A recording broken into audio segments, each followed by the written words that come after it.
Hi, everybody. We are back with our Build OLS, Office of Labor Standards Partnership. I'm here with the wonderful Kathy Garza. How are you? I'm good. Good. Happy to be here. I'm happy to have you here. So can you just tell us a little bit more about OLS and how it got started?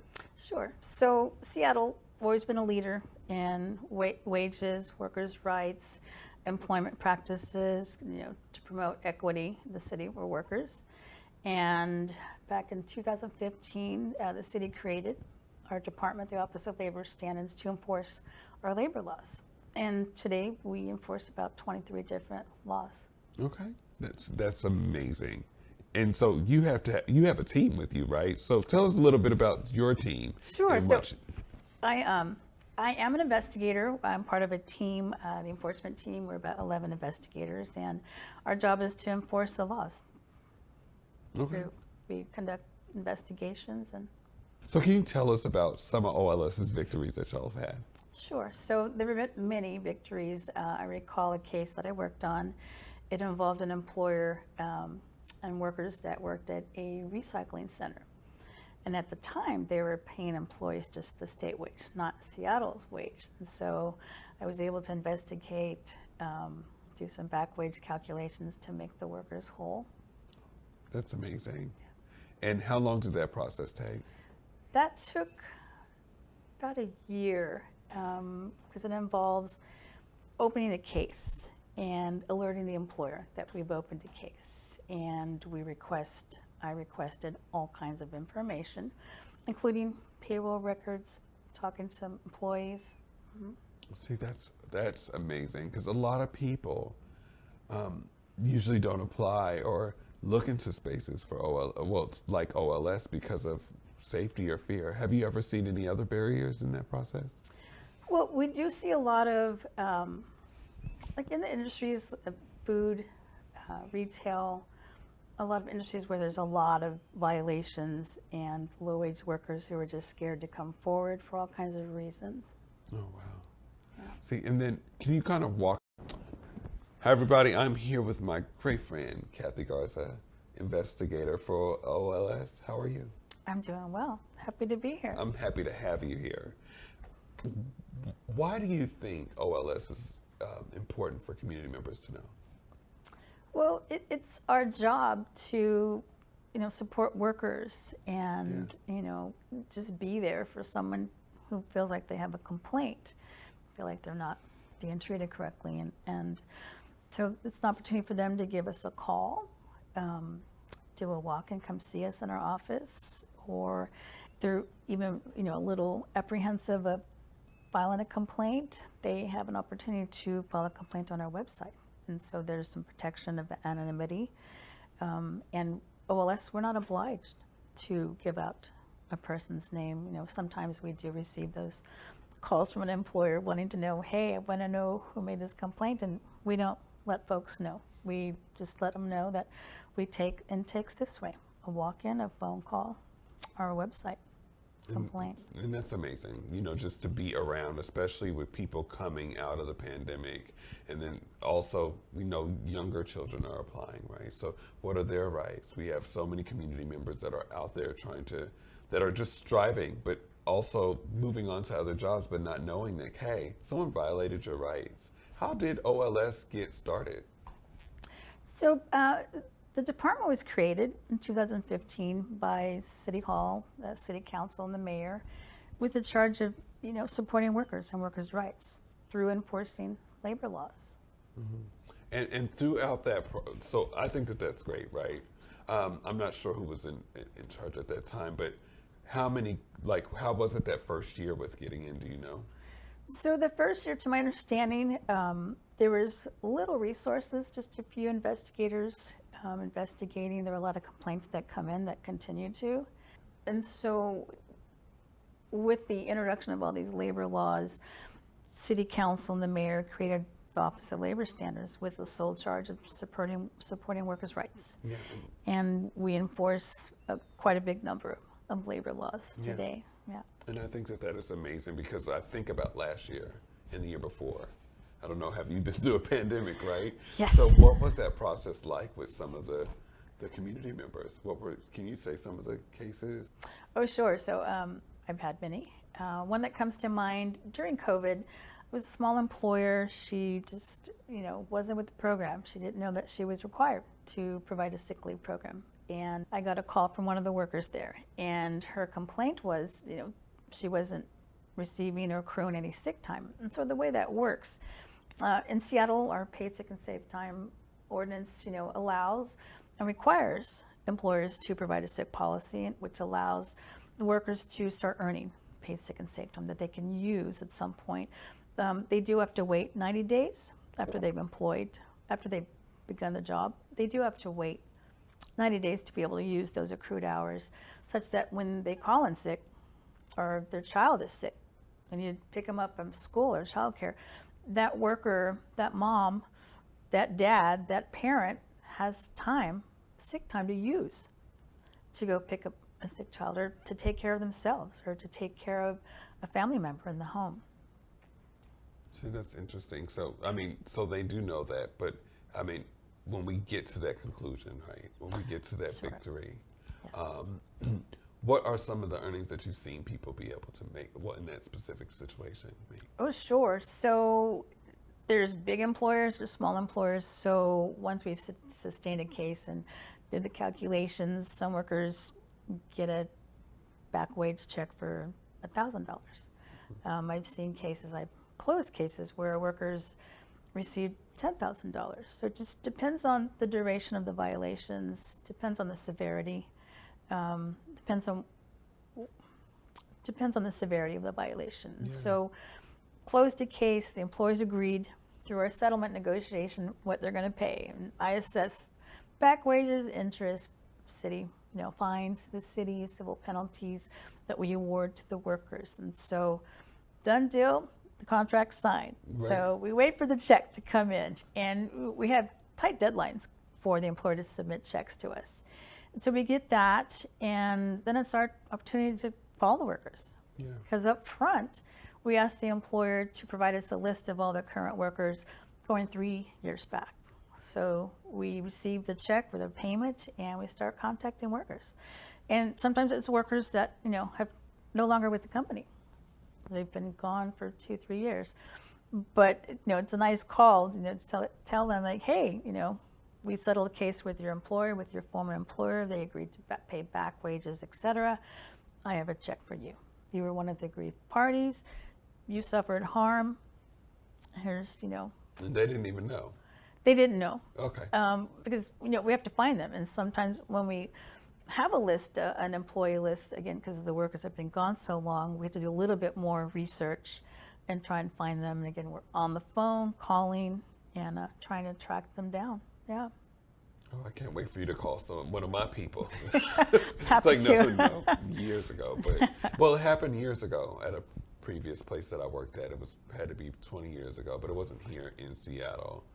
It was somewhere else, but I wish that this was around, because I think that a lot of youth don't know that they Yes. have And our laws do protect young workers, 16 and older. And a lot of young folks just don't know. They're working at a fast food chain, going to school, and they just don't know. So the employer is required to post what is known as the Office of Labor Standards Workplace Poster. They're required to post that on the job site in a place where the workers can see it.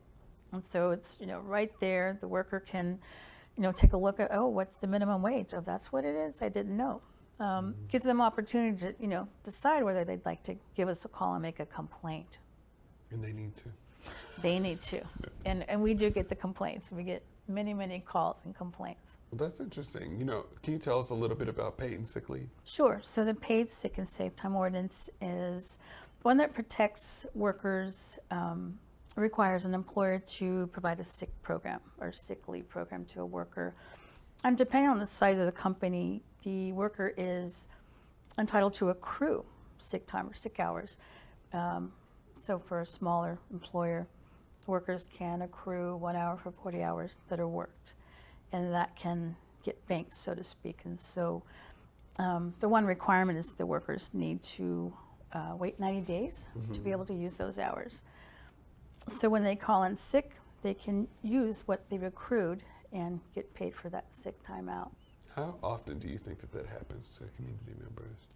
I would say through the pandemic, it happened a lot, and we received so many calls.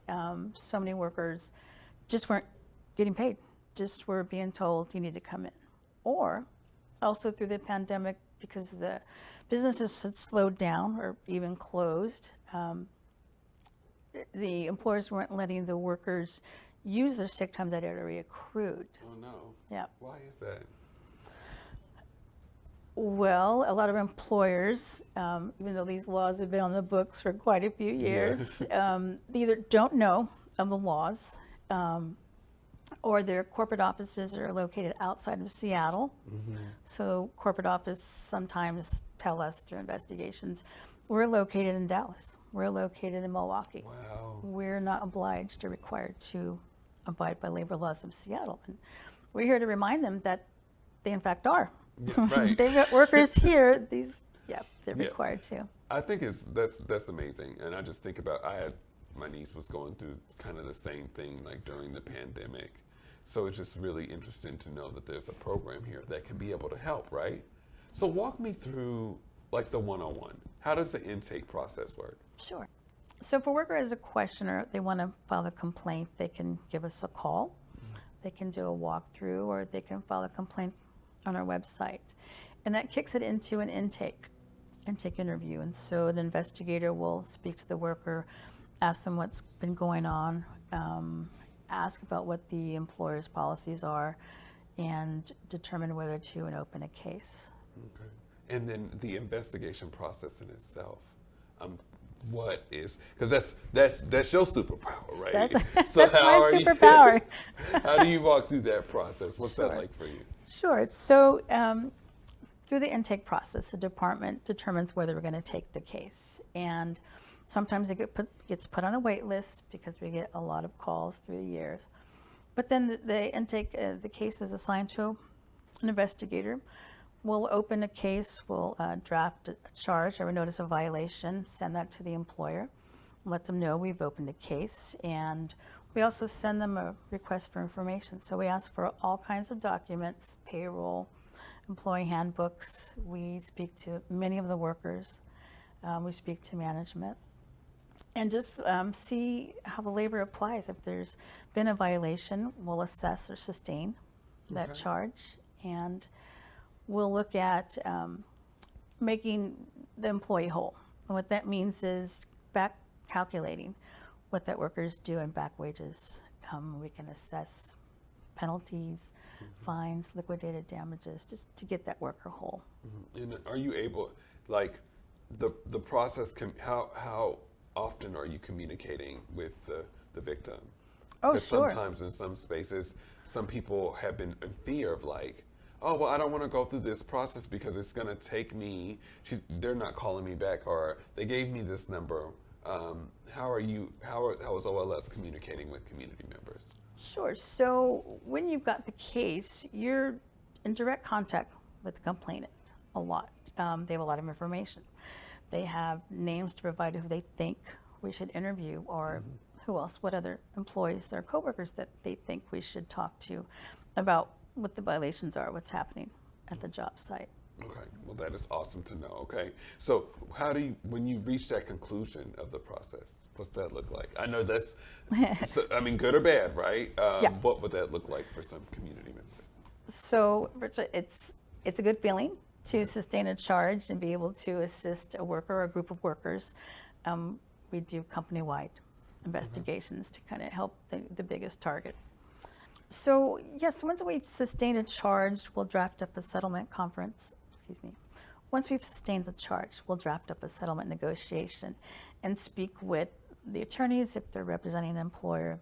Let them know what we've calculated. Sometimes it's a tug and pull for the numbers that we've calculated in terms of back wages, and we stay in contact with the employees. And a lot of times we receive referrals from some of our community partners. So we stay in contact with a community partner that's sent us an intake or referral, And once we've sustained charges and closed a case and assessed damages and back wages and interest and liquidated damages and fines to the city, we'll put that into a contract, have the employer sign.